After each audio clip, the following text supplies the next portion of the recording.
ከፍተኛ ባለስልጣናትና ታዋቂ አርቲስቶችን የተመለከተ መረጃችን ቀዳሚ ነው። ሰፋ ያለ ጥንቅርን ያዝነው ከ98 ቢሊዮን ብር በላይ መዝረፋቸው በኦዲት ምርመራ መረጋገጡ ተነግሯል። በስፋት የምንነግራችሁ የመጀመሪያ መረጃችን ነው። ከድብቅ ፍቅረኛዋ ጋር በስልክ ስታወራ ሰምቻለሁ ያለው ግለሰብ የገዛ ሚስቱን ገድሏታል። እንዴትና ለምን ገደላት ትሰማላችሁ። በኤሚሬትስ ዜጋ ላይ ስርቆት ተፈጽሞበታል። ግለሰቦቹ በቁጥጥር ስር ውለዋል። ከሌላ ሀገር የሚመጡ ዜጎች ላይ የሚፈጸሙ ስርቆቶች ወዴት እያመሩ ነው የሚለውንም ትሰማላችሁ። በደብረ ማርቆስ ከተማ አስተዳደር ከባድ የትራፊክ አደጋ ደርሷል። በዚህ ምክንያት ከፍተኛ የንብረት ውድመት ደርሷል። የምናሳያችሁ ነው። ሰሞንኛው ግድያ በደቡብ አፍሪካ በርካቶች እያዘኑበት ይገኛል። ናይጄሪያ በደቡብ አፍሪካ የሚገኙ ዜጎቿን በፈቃደኝነት ልታስወጣ ነው። እንደምንውላችኋል። ይህ አሃዱ ኒውስ ኤንድ ፖለቲክስ ነው። ከዚህ በመቀጠል ለቀጣዮቹ ጥቂት ደቂቃዎች ከኔ ጋር ቆይታ ታደርጋላችሁ። የተመረጡትን ብቻ በዝርዝር እንመለከታቸዋለን። አብራችሁን ቆዩ። እኔ ናርዶስ አለማየሁ ነኝ። ከሁሉም በፊት ግን ሰብስክራይብ ማድረጋችሁ እንዳትረሱ። በቀጥታ ወደ መረጃው እንላፍ።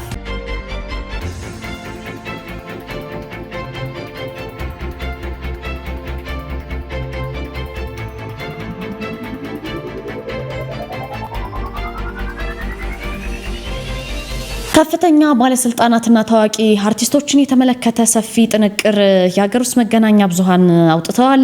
አዲስ አበባ እንግዲህ ከብዙ ያደጉ ሀገሮች የተሻለ ደህንነቷ የተጠበቀ ከተማ ነች ተብሏል። በ2018 በያዝነው ዓመት እንግዲህ 9 ወራት ውስጥ በሀገር ኢኮኖሚ ላይ ከፍተኛ ሙስና የፈጸሙ ከፍተኛ ባለስልጣናት እንዲሁም ደግሞ ታዋቂ ነን ብለው የሚያስቡ ታዋቂነታቸውን ተጠቅመው ህብረተሰቡን የዘረፉ አርቲስቶች 78 ቢሊዮን ብርና 134 ሚሊዮን ዶላር ወይም በወቅቱ ህጋዊ የባንክ ምንዛሪ መሰረት ወደ 98 ቢሊዮን ብር በላይ ጉዳት ማድረሳቸው ህብረተሰቡን መዝረፋቸው በኦዲት ምርመራ መረጋገጡን የፌዴራሉ ፖሊስ ነው ያስታወቀው። የኢትዮጵያ ፌዴራል ፖሊስ ይህንን ያለው መቼ ነው? የ2018 በጀት ዓመት የ9 ወራት እቅድ አፈጻጸም ለሕዝብ ተወካዮች ምክር ቤት ህግና ፍትህ ጉዳዮች ቋሚ ኮሚቴ ሲያቀርብ ነው ማለት ነው። ፌዴራል ፖሊስ እንዳለው የወንጀል ምርመራ ኦፕሬሽን መምሪያ ምክትል ኮሚሽነሩ ሙሊሳ አብዲሳ ወንጀል ነክ የሆኑ ምርመራዎች ላይ የሙስና ምርመራ ወንጀሎች እንዴት እንደሚፈጸሙ ሲያብራሩ ሙስና በባህሪው እጅግ ውስብስብ ድርጊት ፈጻሚው በረቀቀ መልኩ የሚፈጸመው ወንጀል ነው። ይሄንን በማስረጃ ማረጋገጥ በጣም አስቸጋሪ ነው። የሙስና ወንጀል ፈጻሚው ከራስ አርቆ ውጪ አገሮች ድረስ ንብረት የሚያሸሽና የሚያከማች ስለሆነ እነዚህን ማውጣት ከባድ መሆኑ ልዩ ስርዓቶችን በመዘርጋት ከሌሎች ተቋማት ጋር ትብብር በማድረግ የኦዲት ውጤቶችን የሚጠይቅ ትልቅ ስራ ነው ብለዋል። እሳቸው ኮሚሽነሩ ማለት ነው። የኦዲት ስራ ከሌለ በሙስና የደረሰውን ጉዳት መለካት እንደማይቻል ምንም እንኳን ደግሞ ከዋና ኦዲተር መስሪያ ቤት ጋር ጥሩ ግንኙነት ቢኖርም በሚፈለገው ደረጃ መርምሮ ውጤት ላይ ለመድረስ ከባድ መሆኑን ተናግረዋል። በበጀት ዓመቱ 9 ወራት በህዝቡ እይታ ውስጥ ያልነበሩ በተለይ ከማዳበሪያ ግዢ ጋር በተገናኘ የግብርና ኮርፖሬሽንና የባህር ትራንዚት ባለስልጣናት በማብራሪያ ግዢ ሙስና እንዲሁም በኢትዮጵያ ኤሌክትሪክ ኃይል ውስጥ የተፈጸመ ምዝበራ ላይ ከፍተኛ ምርመራ በማካሄድ ትልልቅ የመንግስት አመራሮችና እውቅናቸውን በመጠቀም ዘረፋ የፈጸሙ አርቲስቶች ላይም ተጠያቂነት ማረጋገጥ ችለናል ብለዋል። ሪፖርቱን ያቀረቡት ኮሚሽነር ጀነራል ደመላሽ ገብረ ሚካኤል ናቸው። እሳቸው ደግሞ በበኩላቸው ፌዴራል ፖሊስ በኮንትሮባንድ ዝውውር መከላከል ስራው በ2018 በጀት ዓመት የመጀመሪያዎቹ 9 ወራት 20.5 ቢሊዮን የሚገመቱ ሸቀጦችን በቁጥጥር ስር መዋሉን ተናግረዋል። ኮሚሽነር ደመላሽ ገብረ ሚካኤል ፌዴራል ፖሊስ በአዲስ አበባና በመላ ሀገሪቱ በሚገኙ 623 ከፍተኛ መሰረተ ልማቶችና የፌዴራል ተቋማት ላይ ጥበቃ እያደረገ መሆኑንም ተናግረዋል። የመንገድ ላይ ዝርፊያ በዚህ ዓመት በከፍተኛ ሁኔታ ቀንሷል ብለዋል ኮሚሽነሩ። ያም ሆኖ ግን ሙከራዎች አሁንም መቀጠላቸውንና በ2017 ወደ 251 ተጠርጣሪዎች የተያዙ ሲሆን በ2018 ዓ.ም 9 ወራት ውስጥ ደግሞ 64 በመንገድ ላይ ዝርፊያ ተጠርጣሪዎች ተይዘዋል ሲሉ ነው የገለጹት። በጦር መሳሪያ ዝውውር በኩል ደግሞ ከኤርትራ ወደ ኢትዮጵያ ገብቶ በትግራይ በኩል ለጽንፈኛ ቡድኖች ሊተላለፍ የነበረ 56000 በላይ ጥይትና ከ241 በላይ መሳሪያዎች ተይዘዋል ነው ያሉት። በድንበር ዘለል ወንጀሎች ስንመለከት በ9 ወራት ውስጥ ያሉትን ስናይ በኮንትሮባንድ 330፣ በአደንዛዥ ዕፅ 59፣ በህገወጥ ሰዎች ዝውውር 59፣ በህገወጥ ጦር መሳሪያና በህገወጥ የገንዘብ ዝውውር 203 ሰዎች በአጠቃላይ 751 ሰዎች ተጠርጥረው መያዛቸውን ተናግረዋል። በህገወጥ ጦር መሳሪያና በህገወጥ የገንዘብ ዝውውር 203 ሰዎች በአጠቃላይ ወደ 751 ሰዎች ተጠርጥረው መያዛቸውን ተናግረዋል። በፌዴራል ዋና ዋና መንገዶች በተደረገ የቁጥጥር ስራ እንዲሁ ደንብ ተላልፈው በኮድ የተቀጡ አሽከርካሪዎች 7686 ናቸው። አጠቃላይ በዛ ምክር ቤት የነበረው ሪፖርት ነው የምንነግራችሁ። ከመናኸሪያ ውጭ ሲያሽከረክሩ ደግሞ የተገኙ 2408 ናቸው። ያለ መንጃ ፍቃድ ሲያሽከረክሩ የተገኙ 22 ናቸው። ላልተፈቀደ አገልግሎት ደግሞ ተሽከርካሪን ሲጠቀሙ የተገኙ 45 ሰዎችን ጨምሮ በአጠቃላይ 11555 ሰዎች ላይ የደንብ ማክበር ስራ ሰርተናል ነው ያሉት። በ9 ወራት በክልሎች ወደ ፌዴራል ፖሊስ ከመጣው የወንጀል ክስ ብዛት ድሬዳዋ 57307፣ ኦሮሚያ 46655፣ አማራ 16574፣ ደቡብ ኢትዮጵያ 11921፣ ደቡብ ምዕራብ ኢትዮጵያ 10196ን ጨምሮ በአጠቃላይ ከትግራይ ክልል ውጪ በሚገኙ ክልሎችና ከተማ አስተዳደሮች ወደ 157571 የወንጀል ክስ መቅረቡን አስረድተዋል። በ2018 ዓ.ም ደግሞ ከተመዘገቡ የወንጀል አይነቶች መካከል በአካል ላይ ጉዳት ማድረስ 12433 ነው። ማህበራዊ ነክ ወንጀሎች 11462፣ ሌብነት 10673፣ ሆን ብሎ ደግሞ ሰው መግደል 1867፣ እምነት ማጉደል 229፣ ማታለልና ማጭበርበር 2574፣ የኢኮኖሚ ወንጀሎች 6324፣ አደገኛ ወንጀሎች 8483 የመመዝገባቸውን ነው ሪፖርቱ የሚያስረዳው ማለት ነው።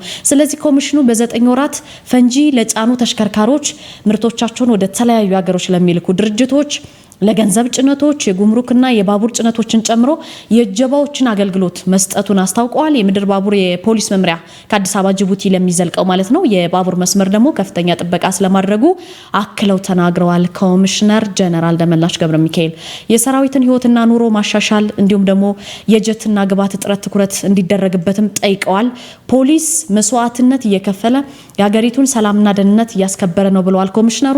አንዳንዶች መኖሪያ ቤት ያላቸው ቢሆንም ሰራዊቱ ግን በስፋት በካምፕ እንደሚኖር ይገልጻሉ። መንግስት እገዛ አድርጎ የፌዴራል ፖሊስ የራሱ የመኖሪያ ቤት ካምፕ ሊኖረው ያስፈልጋል በማለቱ ምክር ቤቱን ጠይቀዋል። በጸጥታ ደህንነት መለኪያ ከብዙ ያደጉ ሀገሮች ከተሞች በጣም የተሻለ ተመራጭ ከተማ መሆኑንም የሚያሳይ ብዙዎች የመሰከሩለት በየትኛውም ሰዓት ሰዎች ቀንም ሌትም በነጻነት የሚንቀሳቀሱበት ከተማ ነው በማለት አዲስ አበባን ገልጸዋል።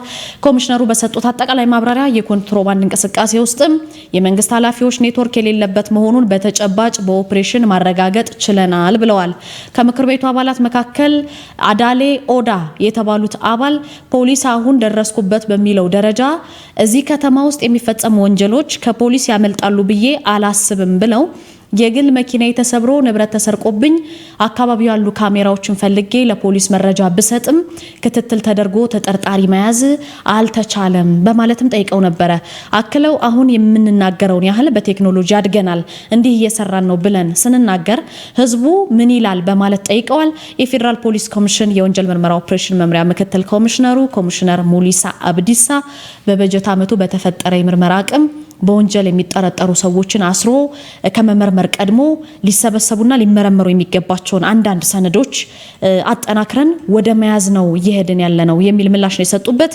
ወደ አደገኛ እጽ ዝውውር ስንመጣ ኢትዮጵያ አየር መንገድን በመጠቀም በተለይ ናይጄሪያውያን በድግግሞሽ እንደሚያዙ ገልጸዋል። ኮሚሽነሩ ከእጽ ጋር በተገናኘ በ9 ወር ውስጥ ከ44 ቢሊዮን ብር በላይ በህገወጥ የኋላ ዝውውር ተሳትፈው የተገኙ 92 ተጠርጣሪዎች ወደ ህግ አቅርበናል ብለዋል። በሞባይል ባንኪንግ በሚፈጸሙ የፋይናንስ ወንጀሎች ደግሞ በየቀኑ ህዝቡ ላይ እየደረሰ ያለ ተደጋጋሚ ክስተት ነው ብለዋል ኮሚሽነር ሙሊሳ። ወንጀሉን የሚፈጽሙ ሰዎች በቀላሉ ተፈልገው የማይገኙ ቋሚ አድራሻ የሌላቸው ስለሆኑ የዜጎች ንቃተ ህሊና ማደግ ትልቅ ሚና አለው ሲሉ በምክር ቤቱ ምላሽ ሰጥተዋል። በዚህ መሰረት እንግዲህ ቀደም ሲል የነገርኳችሁ የመንግስት ባለስልጣናትና ታዋቂነታቸውን ያተረፉ ታዋቂ ሰዎች የጠቀስኩትን ያክል ገንዘብ በኦዲት ተረጋግጦባቸዋል ማለት ነው። ወደ ቀጣዩ መረጃ ሳልፍ ከድብቅ ፍቅረኛዋ ጋር በስልክ ስታወራ ሰምቻት ያለው ግለሰብ ግድያ ፈጽሟል። እኔ አሁን መምጣት አልችልም እሱ አለ አንተ ግን 1 ኪሎ ስጋ እዘዝና ብላ ሂሳቡን እኔ በኋላ ከፍልልሃለሁ ስትል ሰምቻታለሁ ብሏል ገዳዩ ግለሰብ። በኦሮሚያ ክልል ሰሜን ሸዋ ዞን ነው ይሄ የተፈጸመው። የ38 ዓመቱ ሀብታሙ ጋረደ የተባለ ግለሰብ በ2001 ዓ.ም ከአንዲት ወጣት ጋር ትዳር መስርቷል። የሀብታሙና የዝች የ17 ዓመት የትዳር ጉዞ ፍጹም ሰላማዊና የተረጋጋ ሆኖ በ4 ልጆች የተባረከ እንደነበረ የዞኑ አቃቢ ሕግ ጽሕፈት ቤት የተለያዩ ወንጀል ምርመራ የስራ ሂደት አቃቢ ሕግ ይገልጻል። ከቅርብ ጊዜ ወዲህ ግን ለባልና ሚስት መካከል አንድ ሰው የጥርጣሬ የቅናትና የግጭት መንስኤ ሆኗል። ይሄ ሰው ከ4 ልጆች እናት ከሆነችው ቡሼ ሁሪሳ ከተባለችው ማለት ነው ሟች ጋር ድብቅ የፍቅር ግንኙነት መስርቷል የሚል ከፍተኛ ጥርጣሬ ባል ውስጥ ያድራል ማለት ነው። ይሄ ሀብታሙ ጋረደ የተባለው ግለሰብ ላይ ከፍተኛ ጭንቀት ይፈጥርበታል የቅናት መንፈስ። በባል በኩል ይሄን ተግባር እንድታቆም በተደጋጋሚ እንደመከራትም ለፖሊስና ለአቃቢ ሕግ በሰጠው ቃል አረጋግጧል ነው የተባለው። ይሄ በእንዲህ እንዳለ እንግዲህ ጥቅምት 10 2018 ከቀኑ 9 ሰዓት ላይ የተፈጠረው አጋጣሚ የባልን ጥርጣሬ ጎልቶ ያወጣ ነው የሚል ነው የአቃቢ ሕግ። በዚህን ዕለት የሚስት የእጅ ስልክ ላይ ሲደወል ሮጣ ትሄድና ከቤት እንደወጣችና ወደ ጓሮ ዞር ብላ እኔ አሁን መምጣት ስለማልችል አንተ ግን ብላ 1 ኪሎ ስጋ አዘህ ብላ ሂሳቡን እኔ በኋላ እከፍላለሁ ስትል ተደብቆ የስልክ ልውውጡን ይሰማ የነበረው ባል ሀብታሙ በውስጡ በተፈጠረ ድንገተኛ ንዴትና ከፍተኛ ብስጭት አጠገቡ ያገኘውን የፍልጥ እንጨት በማንሳት በሚስቱ ላይ ያሳርፋል ማለት ነው። በዚህም በአፍንጫዋና በጆሮዋ ላይ ከፍተኛ ደም በመፍሰሱ ያው ህይወቱ አለፈ። ባል ይህንን ድርጊት እንደፈጸመ ለማምለጥና ለመሸሸግ ሳይሞክር በቀጥታ ካለበት አካባቢ ወደ ወረዳው ፖሊስ በመሄድ እጁን ነው የሰጠው በቀጥታ። ፖሊስም የወንጀል ድርጊቱ የተፈጸመበት ቦታ በመድረስ የሟችን አስከሬን አንስቶ ወደ ቅዱስ ጳውሎስ ሚሊኒየም ሆስፒታል ለምርመራ ይልካል። የምርመራ ሂደቱንም እንግዲህ ተከሳሽ ሀብታሙ ጋረደው በሰጠው ቃል በትዳራቸው ውስጥ የተፈጠረውን በማስረዳት በእለቱ የሰማው የስልክ ልውውጥ ስሜት ውስጥ ከቶት በዚህ መቷት እንዲገድላት እንዳደረገው ተግባሩንም ደግሞ መፈጸሙን አምኖ ቃሉን ይሰጣል። በጥንዶች መካከል እንደዚህ አይነት ድርጊት ይፈጸማል የተባለው ግለሰብ ይህንን ድርጊት እንደሰማ ለጊዜው አካባቢውን ለቆ ጠፍቷል። ፖሊስም ከሆስፒታል የተላከውን የአስከሬን ምርመራ ውጤትና ሌሎች ማስረጃዎችን አጠናክሮ ለአቃቢ ሕግ ልኳል ማለት ነው። አቃቢ ሕግ በግድያ ወንጀል ክስ መሰረተበት። ክሱን የተመለከተው የሰሜን ሸዋ ዞን ከፍተኛው ፍርድ ቤት ነው። ከፍተኛው ፍርድ ቤትም በዋለው ችሎት በተከሳሽ ላይ የተመሰረተውን የግድያ ወንጀል በማሻሻል ወደ ቀላል የሆነ የሰው ግድያ በመቀየር ከፍ ባለ ደምን በሚያፈላ ምክንያትና ሕሊናን በሚያውክ ምክንያት ያስገዳጅ ሁኔታ መወሰኑን በመተላለፍ የተፈጸመ ወንጀልና በሌሎች የቅጣት ማቅለያዎች ተከሳሽ ሀብታሙ በ9 ዓመት እስራት እንዲቀጣ ወስኖበታል።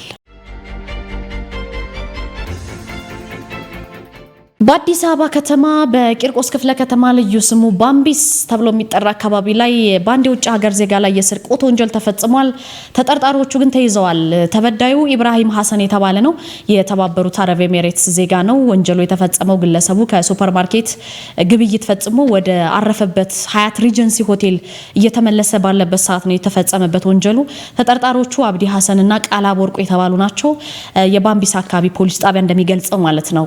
ወንጀሉን እንዴት ነው የፈጸሙት ሚለውን ስናይ አንደኛው ተጠርጣሪ ሄድፎን ግዛኝ በሚል ሰበብ የተበዳዩን ትኩረት ሲሰርቅ፣ ሁለተኛው ተጠርጣሪ በግራና በቀኝ በማዋከብ ግምቱ 200 ሺህ ብር የሚሆን አይፎን 15 ፕሮ ማክስ ሞባይል ከኪሱ ሰርቆ ነው ያመለጠው። የባምቢስ አካባቢ ፖሊስ እንግዲህ ይሄ አቤቱታ በደረሰው መሰረት ክትትል አደረገ። ሁለቱንም ሰዎች በጥቂት ሰዓታት ውስጥ ይዟቸዋል ከነ ኤግዚቢቱ። የአዲስ አበባ ፖሊስ ኮሚሽን እንግዲህ በጉዳዩ ላይ በሰጠው መግለጫ በህገወጥ መንገድ ራስን ለማበልጸግ የሚጥሩ አካላት ከህግ ተጠያቂነት እንደማያመልጡ ነው ያስገነዘበው። ህብረተሰቡም ደግሞ እንደዚህ አይነት ድርጊት ሲያይ ለጸጥታ አካላት ጥቆማ በመስጠት ትብብሩን እንዲቀጥል በመግለጫው ጥሪ አቅርቧል።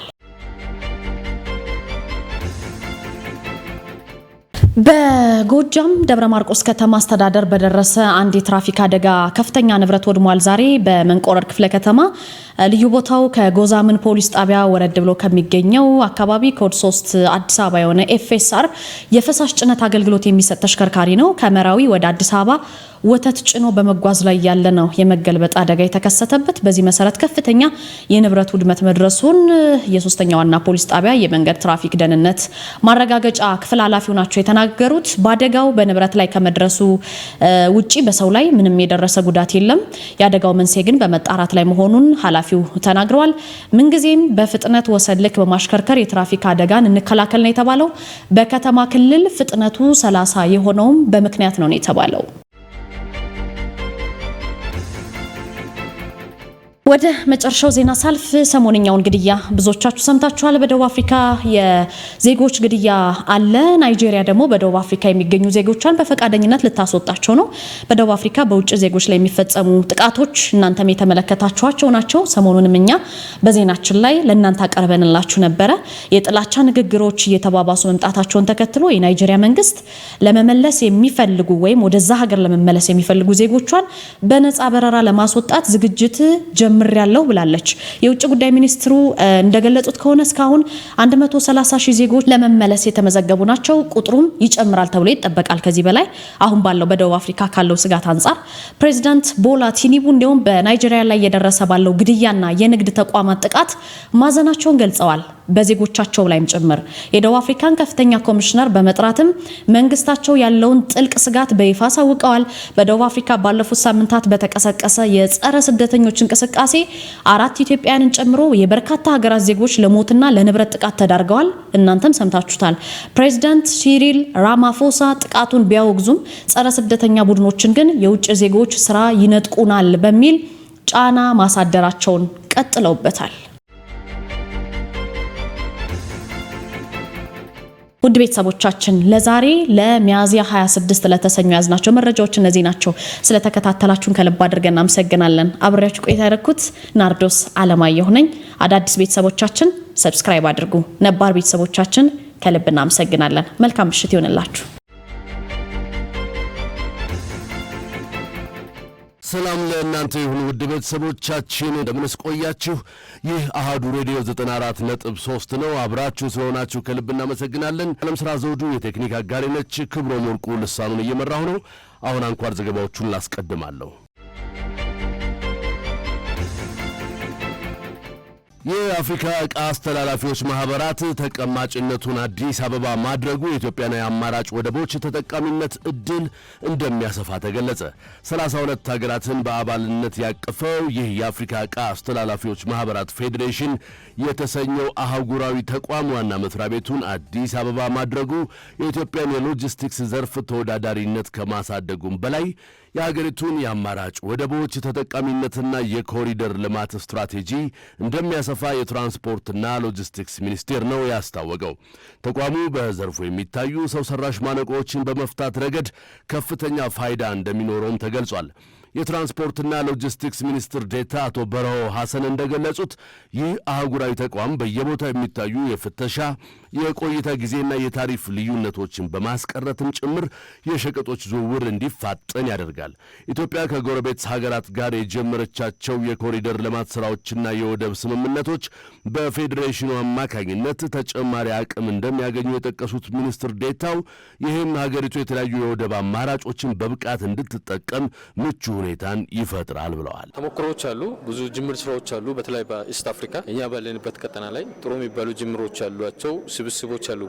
በዚህ ፌዴሬሽን ውስጥ የሚታቀፉ ማለት ነው። በተለይ ወደ 8-9 የሚሆኑ ሀገራት አሁን ላይ የጋራ የሆነ የካስተምስ ፕሮሰስ፣ የጋራ የሆነ የሎጂስቲክስ ታሪፍ፣ የጋራ የሆነ ጌትዌይ ላይ ዊንዶ የኮመን ዊንዶ ላይ እየሰሩ ያለበት ይታለ እንዳልከው የቢሮክራሲ አርቲፊሻል ባሪየርስ ምንላቸው ታሪፍን አግዚሎድን በተለይ ደግሞ የትራንስፖርት የሎጂስቲክስ ህጎችን እንዲሰነሰኑ ያለማድረጋችን ዋጋ አስከፍሎናል እንደ ሀገር ማለት ነው። እሱን ቻሌንጆችን ወይም ደግሞ ማነቆችን የሚፈታ ስብስብ ነው ብለን ነው የምናስበው። ይሄ ኢትዮጵያ ኦልሬዲ የፈጠረቻቸው የደሱ አግሪመንት አለ። በተለይ የዩጋንዳ፣ ጅቡቲ፣ ሶስት ሱዳን እና የኛ ያለንበት ጅቡቲን ኮሪደር መሰረት አድርጎ በዋናነት የተፈረመ ስምምነት አለ። እሱን ማስፋት እንፈልጋለን። ዩጋንዳም የገባው በዛ የማስፋት ሂሳቤ ውስጥ ነው። የኢትዮጵያ የጭነት አስተላላፊዎችና የመርከብ ወኪሎች ማህበር ፕሬዚደንት አቶ ዳዊት ውብሸት በበኩላቸው ለ3 ዓመታት ዝግጅት ሲደረግለት የቆየው ይህ ፌዴሬሽን እስካሁን 32 የአፍሪካ ሀገራትን በአባልነት ማቀፉን ገልጸዋል። ፌዴሬሽኑ ኢትዮጵያ እንደ ቡናና አበባ ያሉ ምርቶቿን ወደ አፍሪካ ገበያ በቀላሉ ለማድረስ የምታደርገውን ጥረት እንደሚያግዝም ጠቁመዋል። ሀገሪቱ በአፍሪካ ህብረት ውስጥ በሎጂስቲክስ ዘርፍ ቋሚ ወንበር እንዲኖራትና በዘርፉ የዲፕሎማሲ የበላይነትን እንድትቀዳጅ እንደሚያስችላት የገለጹት አቶ ዳዊት የኢትዮጵያ አየር መንገድ የገነባው የኢኮሜርስ ማዕከልና ሌሎች የባቡር መስመር ዝርጋታዎች ለአህጉራዊ ትስስሩ ከፍ ያለ ጠቀሜታ እንዳላቸው ጠቁመዋል።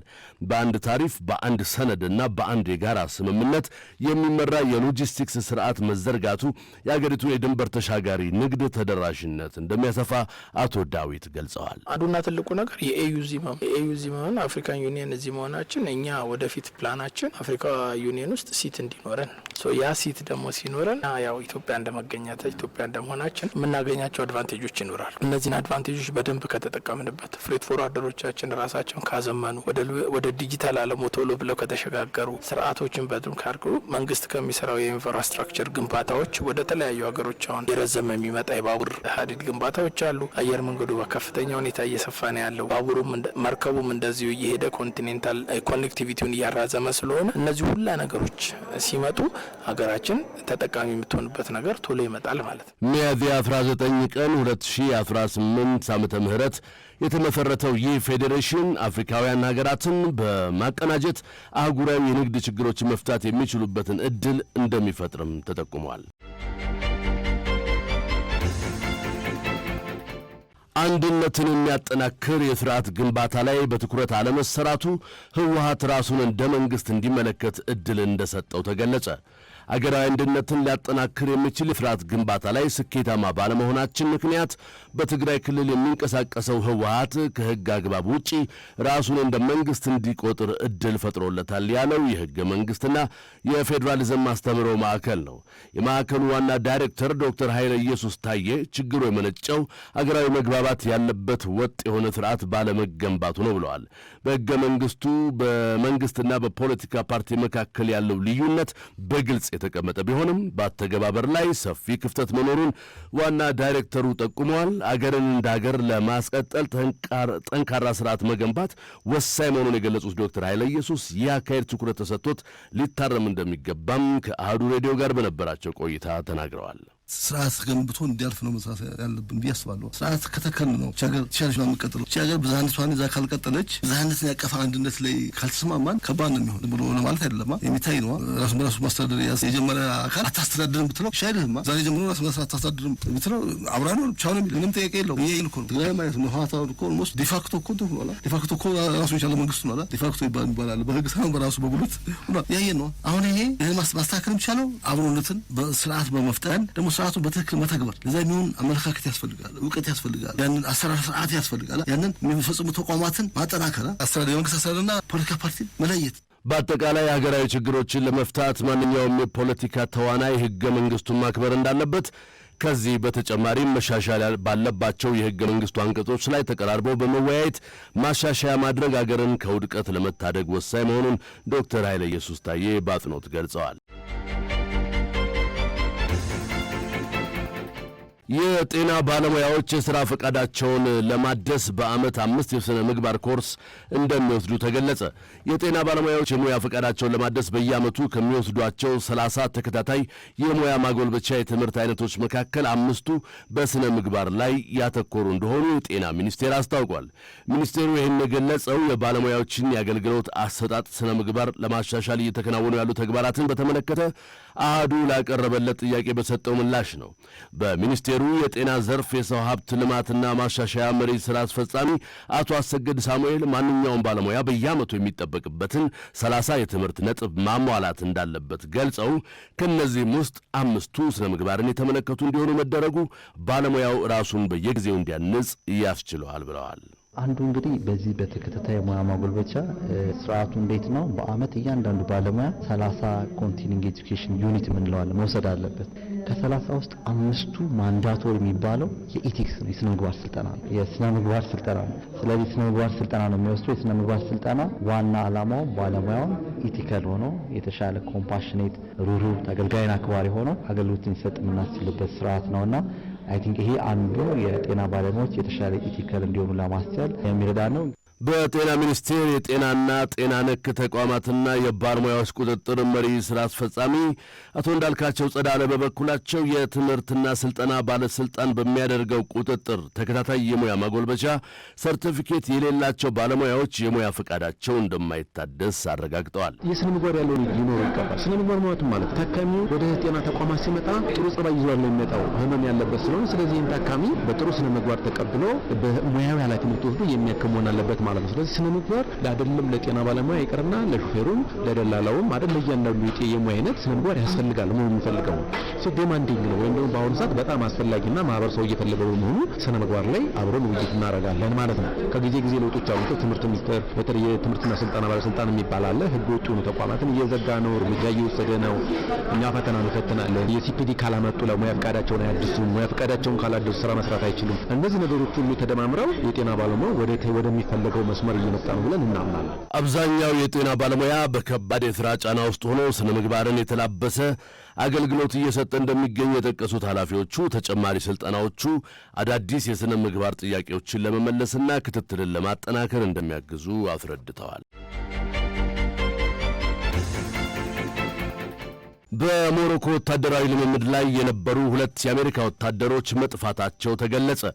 በደቡባዊ ሞሮኮ ታንታን ከተማ አቅራቢያ በሚካሄደው አፍሪካን ላየን በተባለ የጋራ ወታደራዊ ልምምድ ላይ ሲሳተፉ የነበሩ 2 የአሜሪካ ወታደሮች መጥፋታቸውን በአፍሪካ የአሜሪካ እዝ እና የሞሮኮ ጦር ኃይሎች አስታውቀዋል። በልምምድ ስፍራ አቅራቢያ የጠፉትን እነዚህን ወታደሮች ለማግኘት የአሜሪካ የሞሮኮና የሌሎች አጋር ኃይሎችን ያካተተ የተቀናጀ የፍለጋና የነፍስ አድን ዘመቻ ተጀምሯል። አፍሪካን ላየን የአሜሪካ እዝ በአፍሪካ በየዓመቱ የሚያካሂደው ትልቁ የጋራ ወታደራዊ ልምምድ ሲሆን ዋና ዓላማውም በአሜሪካ ኃይሎች በኔቶና በአፍሪካ አጋር ሀገራት መካከል ያለውን ወታደራዊ የትብብርና በጋራ የመስራት አቅም ማሳደግ ነው። የዘንድሮ ወታደራዊ ልምምድ ከሚያዝያ 19 እስከ ሚያዝያ 30 ድረስ በ4 የአፍሪካ ሀገራት ማለትም በጋና፣ በሞሮኮ፣ በሴኔጋልና በቱኒዚያ በመካሄድ ላይ ይገኛል። ዘገባው የሮይተርስ ነው። እስራኤል ከአሜሪካ የጦር አውሮፕላኖችን ለመግዛት የቀረበውን ስምምነት አጸደቀች። እስራኤል በ10 ቢሊዮን የሚቆጠር ዶላር በሚያወጣ ስምምነት 2 አዳዲስ የኤፍ-35 እና ኤፍ-15IA ዘመናዊ የጦር አውሮፕላኖችን ከአሜሪካዊኑ ሎክሂድ ማርቲን እና ቦይንግ ኩባንያዎች ልትገዛ ነው። የእስራኤል መከላከያ ሚኒስቴር እንዳስታወቀው ሀገሪቱ ለስምምነቱ የመጨረሻ ማረጋገጫ ሰጥታለች። ይህ ስምምነት ሀገሪቱ የጦር ኃይሏን አቅም ለማሳደግ እና ለእስራኤል ደህንነት ፈታኝ በሆኑት ባለቻቸው ቀጣዮቹ 10 ዓመታት ውስጥ ወታደራዊ ዝግጁነቷን ለማጠናከር የያዘችው የ119 ቢሊዮን ዶላር ግዙፍ ዕቅድ የመጀመሪያ ምዕራፍ ነው ተብሏል። ባለፈው ታህሳስ ወር ቦይንግ ኩባንያ 25 አዳዲስ የኤፍ-15IA አውሮፕላኖችንና ተጨማሪ 25 መሰል አውሮፕላኖችን የማቅረብ አማራጭን ያካተተ የ8.6 ቢሊዮን ዶላር ኮንትራት ከእስራኤል ማግኘቱ ይታወሳል ሲል የዘገበው አልጀዚራ ነው።